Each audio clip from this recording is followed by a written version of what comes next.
Hello, I'm Charles Watters, and I'm from Nova Scotia, Canada. Today we are going to take a look into the Nova Scotian history.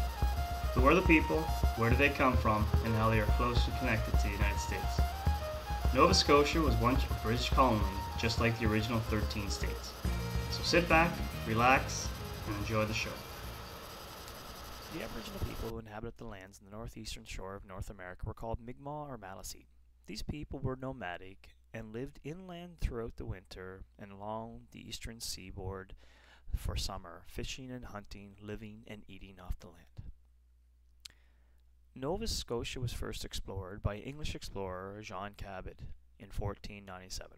However, it was not until the French explorer Jacques Cartier who laid claim to it in 1524. He called the new lands Acadia. In 1604, Pierre Dugas Sieur du Mois and Samuel de Champlain established a colony in a place called Port Royal. But 3 years later, the colony was abandoned. So in 1621, King James I of England reclaimed and changed the area's name from Acadia to Nova Scotia. 8 years later, he populated Nova Scotia with groups of Scots.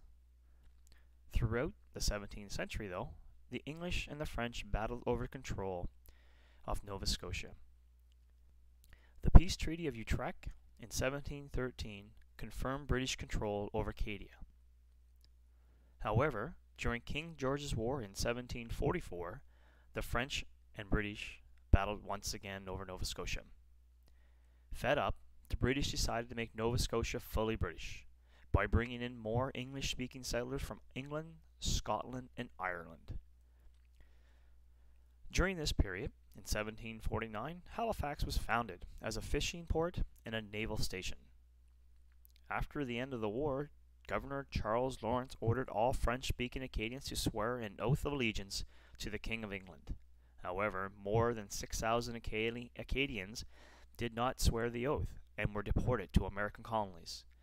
Hence the reason today we have Baton Rouge in Louisiana. Some 2,000 Acadians did not get deported, escaped, and are now living throughout Nova Scotia in small fishing villages all around. Did you know in 1758 that Nova Scotia was the first place in North America that had a first Representative Assembly election? This was held in Halifax, Nova Scotia. Now, during the American Revolution, about 30,000 United Empire Loyalists migrated to Nova Scotia.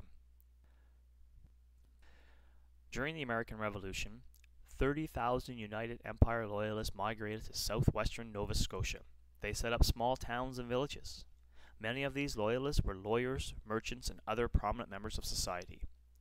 When the fighting stopped, thousands returned to the newly formed United States of America.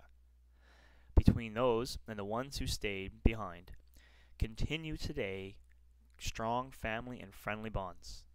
This is very much true today, as each summer hundreds of Americans travel to their Nova Scotian summer homes. They come to Nova Scotia to enjoy the friendliness and the sea salt air.